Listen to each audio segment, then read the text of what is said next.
नमस्कार साथियों, स्वागत है आप सभी का एक बार फिर से हमारे इस यूनिक प्लेटफॉर्म पर। और आज हम पशु परिचर के शिफ्ट फर्स्ट के इतिहास विषय का सॉल्यूशन करवाने वाले हैं। ठीक है, इसमें अपन ने देखते हैं यहाँ पर किस प्रकार के प्रश्न आपको पूछे गए हैं, उनके आंसर्स क्या क्या होंगे। ठीक है, तो मैंने अपने बेस्ट सोर्सेस से इनके आंसर निकालने का प्रयास किया हुआ है और ज़्यादा मुश्किल प्रश्न पत्र नहीं था, आप आसानी से इसको सॉल्व कर सकते थे। और इतिहास विषय को इन्होंने ज़्यादा मुश्किल बनाया नहीं है। इतिहास और आर्ट एंड कल्चर, इसमें राजस्थान का इतिहास और राजस्थान के आर्ट एंड कल्चर के ही प्रश्न ज़्यादातर पूछे जाते हैं। ठीक है, तो अपना पहला क्वेश्चन था, महाराजा सूरजमल ने राजस्थान में कौन सा शहर बसाया था। इस विकल्पों में से अपने को बेस्ट विकल्प कौन सा चूज करना है, तो भरतपुर बसाया था उन्होंने। ठीक है, तो ये आप याद रख लेना कि भरतपुर शहर जो है उसकी बसावट किसने करी थी, महाराजा सूरजमल ने। फिर राजस्थान के शरीर के कौन से भाग में हांसली पहना जाता है, तो ऑब्वियसली हांसली गले में पहने जाने वाला अपने आभूषण है। तो ये हांसली कहाँ पे पहना जाता है, गले में पहना जाता है। राजस्थान चित्रकला का प्रथम वैज्ञानिक वर्गीकरण किसके द्वारा प्रस्तुत किया गया, ये आनंद केशिव केंटिस कुमार स्वामी, या आनंद कुमार स्वामी भी इनको कहा जाता है। तो आनंद के कुमार स्वामी इनका नाम था, तो आनंद कुमार स्वामी इसमें बेस्ट आंसर अपने को मिलता है। प्रथम वैज्ञानिक वर्गीकरण किसके द्वारा किया गया था चित्रकला का, ये आनंद कुमार स्वामी द्वारा किया गया था। बच्छावत की हवेली, ये बीकानेर में अवस्थित है। फिर इसके अलावा एक प्रश्न ये था कि इसको मिलान करना है, तो जो एक तारा है वो मीराबाई बजाया करती थी, तो एक तारा मीराबाई बजाया करती थी। अलगोजा जो है अपने, वो बांसुरी जैसा वाद्य यंत्र होता है, फूक द्वारा बजाया जाता है। ठीक है, और रावण हत्ता जो है अपने भोपो का प्रमुख वाद्य यंत्र है। नगाड़ा जो है इसको दो मोटी लकड़ी के डंडों के साथ बजाया जाता है।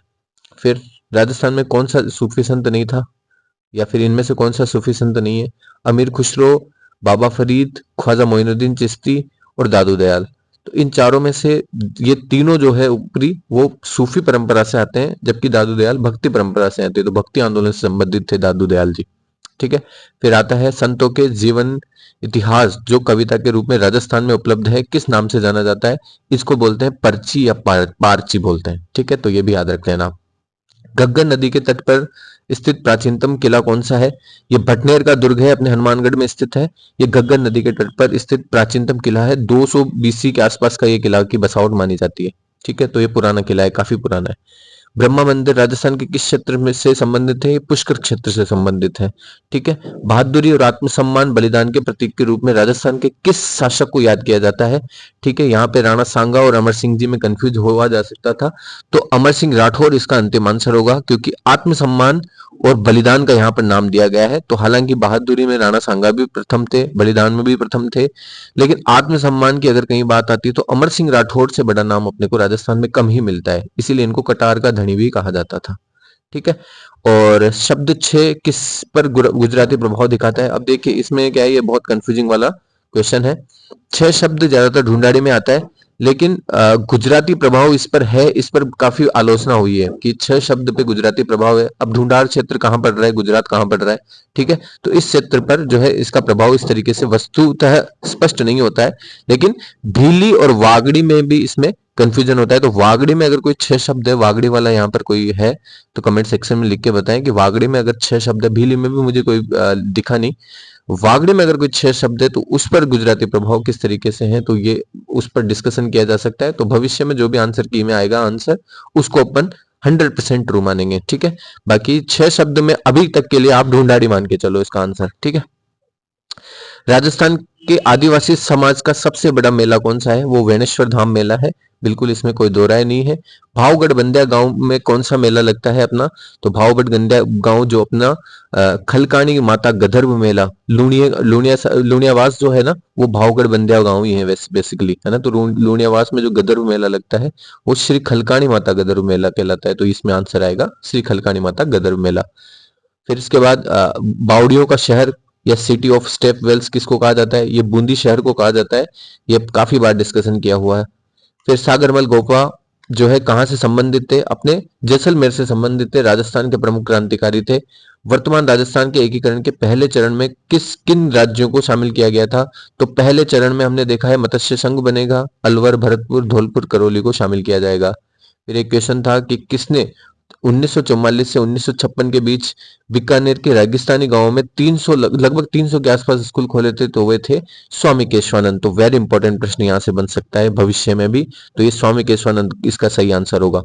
भरतपुर के गंगा मंदिर के निर्माण महाराजा बलवंत सिंह द्वारा 1845 में शुरू करा गया था। ठीक है, तो गंगा मंदिर का निर्माण कराया था उस समय के तत्कालीन महाराजा थे बलवंत सिंह जी, उनके द्वारा।